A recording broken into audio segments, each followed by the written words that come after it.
Hi, everybody. Chapter 17, Book 1 of Epictetus Discourses is titled That the Processes of Logic Are Necessary. And so, what he's talking about mainly in this discourse is actually critical thinking, the processes of logic and how they're necessary to our everyday lives. And so, Stoicism concerns itself with how to live a good life. And so, really one of the foundations of that and has been repeated throughout these discourses is the ability to think for yourself and to be able to reason and critically think. And so in this particular discourse, Epictetus talks about he uses a couple of examples like valuing the first of all, to be able to critically think, you don't just accept a fact. So you don't just accept it. You don't necessarily just accept things as they're presented to you without questioning, where that information came from and how it was arrived at. So he uses an example of corn, the measurement of corn. And so, first of all, to arrive at that, you would need to know, the scales and you wouldn't just accept, this amount of corn without knowing, first of all, what the measurement was. Like, is it a bushel of corn, a bushel, or, what was that? What was the measurement? And, also the other method maybe would be like the scale. So, you would consider these things. Then he uses another example, which I think we've talked about before. He's talked about in some other discourses, which is, really putting value in the philosophy, not the philosopher. So, the philosopher, in his view, is really just an interpreter. It's an interpreter of things. So it's kind of like a narrative builder. And then, it's up to each individual person then to take what the philosopher has interpreted, and then interpret that, for themselves. And so, then he uses another example, which I find really useful, also to remind us of actually how to approach an old text like this, or any text from the past. This particular one, is a couple of thousand years old by now, but really, we always have to be approaching anything we read with a critical eye for us for today. And so he actually talks about, as far as, as I mentioned, the philosopher versus the philosophy, how the philosopher is an interpreter. And he says, likewise, like a priest is an interpreter of sacrifices. So the information would be, the will of the gods in the sacrifice. He's talking about animal sacrifices. So this is, outside of our normal, or at least my here in the United States sort of realm of experience of finding any kind of truth or any sort of valuable information in interpretation of the inside of a sacrificed animal.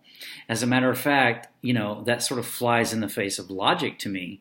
But in Epictetus's worldview in his time, that did not impact his, he thought this was apparently a logical.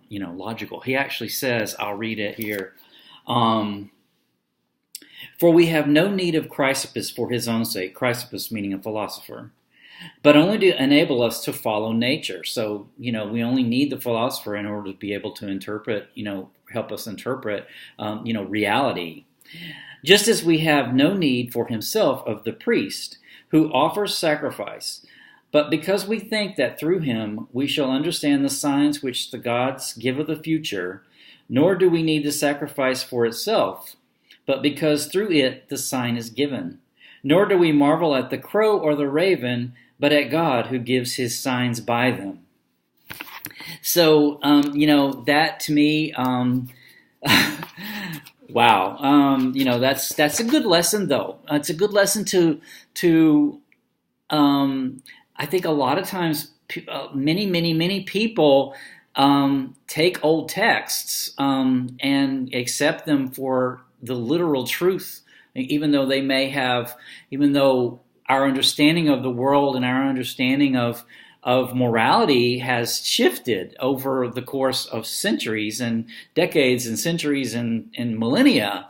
And so it's very obvious that there's many people in the world who still take old texts such as this, and even texts older than this, as sort of unchanging truth to them.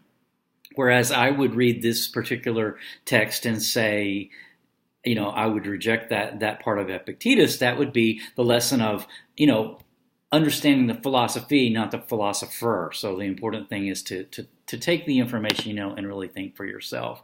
So he does go on to have a brief discussion at the very end of this discourse then about how we're free, to choose our own truth. We're free to choose our own, we have to make sense. We have to use our own faculties of logic to come to our own conclusions, and that no one can force conclusions on us. It's only up to us.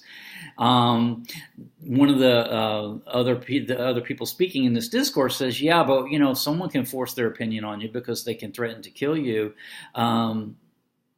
or if you don't accept it. And Epictetus, as I think we've also had this come up in other discourses, like, yeah, you can accept that but it's still your will. It's still your decision. You're deciding that it's better for you to accommodate that than it is for you to die. And in some cases, you might decide it's better to die than to accommodate it. But that's your own free will. In other words, you're free to make that choice for yourself. So I think I'll leave it at that. I think it's really a quick kind of little discourse on critical thinking, and then for us, for me as a modern 21st century person, with the part about the animal sacrifice, it's a really good reminder to not ever accept authoritative texts from anyone else or from the past without actually applying them through my own lens of morality and my own lens of logic. So I think I'll stop with that. And the next discourse is called "That We Should Not Be Angry at Men's Errors." So that should be good, because it's very easy to get angry with other people's mistakes. Maybe more so with other people's mistakes sometimes than our own mistakes. But all right, that'll be coming up in the future, so stay tuned for that. Catch you soon. Bye.